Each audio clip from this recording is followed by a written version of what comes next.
Hello and welcome, everybody, to episode 5 of the Intellicheck podcast. I'm your host, Bill Roth. This is the show where we delve into the news and issues around identity verification, identity fraud, and the tools needed to combat it. This week's topic is call centers and how they are at the center of fraud in this country. With us is Intellicheck CEO Bryan Lewis, a noted expert on the topic. Welcome, Bryan. Thanks for having me here.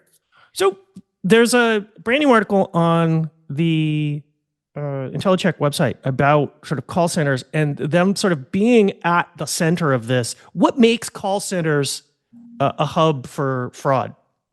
Well, I think they're an easy vector for, the bad guys to come in because, I can call up the call center. It's hard to make sure that it's me, but I can do things that will lead to account takeover.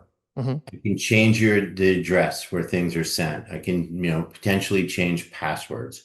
There's a lot of things that would allow me as a bad actor to assume your identity. And I guess someone in the article mentions that 61% of fraud is traceable to a call center. That's a huge number. Mm-hmm. Yeah, because again, like usually sort of the first step, right? Mm-hmm. So, if you think about it, oh, I lost my debit card. I need a new one, but I Mm-hmm. moved, right? Now we're getting it sent somewhere else. Or even if they just say I lost it and I want a new one, and they're porch pirates. They're going to be watching your mailbox and come in and steal it. And then they can call in and activate it. Mm-hmm. So making sure in a call center that they know who they're dealing with on the other side of the call is very important.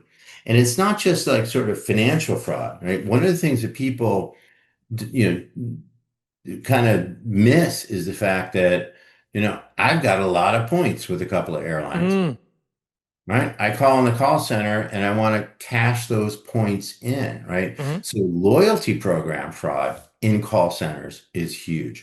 Mm-hmm. So it's not just that I'm calling up to pretend to be you to steal your bank account. I could be pretending to be you to take every one of those points that you earned flying a bajillion miles for work. Mm-hmm. Fascinating. Yeah. And those points have real dollar value because you can get stuff for them. So that makes Mhm. sense. Yeah. You mentioned account takeovers. I also think data breaches that call centers are oftentimes at the center of data breaches. Well, because that's almost like internal. And I think that's a Mm-hmm. very important thing to think about. People will call up an internal help desk and say, hey, I'm Bryan. I forgot my password. I need to reset it. Now you've got access to internal systems. Mm-hmm. So, identity access management within companies is really important because if you think about most of the breaches have not been because somebody forcibly hacked their way in. It's because they pretended to be somebody else Mm-hmm. and got into the system. So making sure, no matter what, whether it's internal or external, that I know with certainty who I'm dealing with Mm-hmm. is really important. So one of the things the article calls out, which again, as we talked about in a previous episode on just how easy it is to steal an identity, is that your basic kind of knowledge-based authentication, like asking for an address, is not really all that good at all, right? No, if you think about it, there's so many websites where Mm-hmm. I can go into and find out, you type in a name and an address, Mm-hmm. right? Where else have I lived? Who am I related to?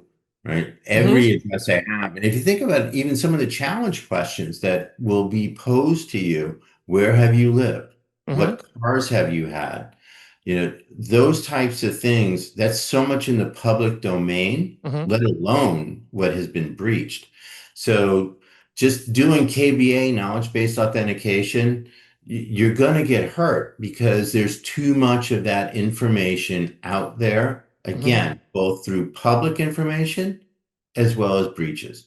I look at, last year, I would think I was in 9 data breaches. Mm. There is not a shred of anything that somebody doesn't know about me.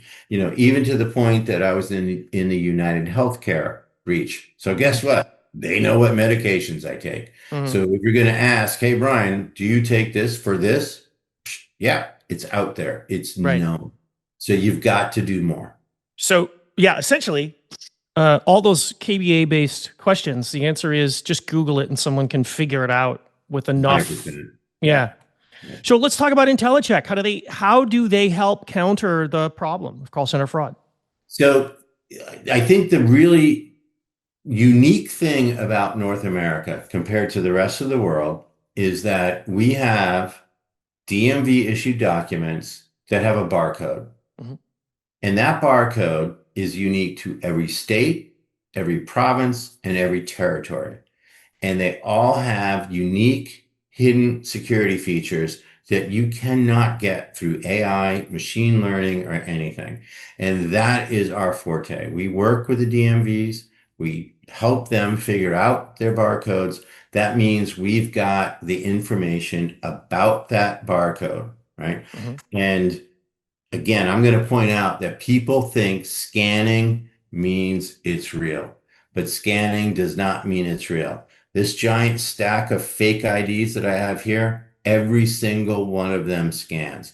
Does not mean it contains for that jurisdiction, that state, territory, or province, doesn't mean it has their hidden security features. We can tell you that with near certainty to help you figure out, should I continue the transaction with this person?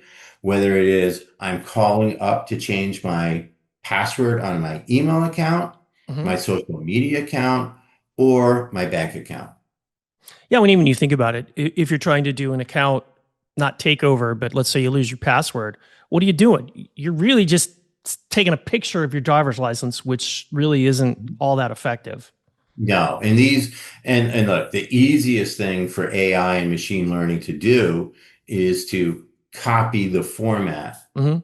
of the driver's license. So the photo is going to look absolutely real. Mhm. And the thing I tell everybody, it kind of scares a lot of folks, is everybody thinks that that real ID means it's really secure. Mhm. No, no. Within 30 days of a state coming out with a real ID, that ID is available for sale on the web. Yeah, that's a really terrifying statistic. Well, that's all the time we have today. My guest today on the Intellicheck podcast has been Intellicheck CEO Bryan Lewis, and we've been discussing call centers and their relationship to the epidemic of fraud in this country. Thanks, Bryan. Thank you. Be sure to check out the show notes in the description, and we'll have a list of all of the articles and data mentioned in this episode. Thank you for listening to the Intellicheck podcast. See you next time. And by all means, folks, stay safe out there.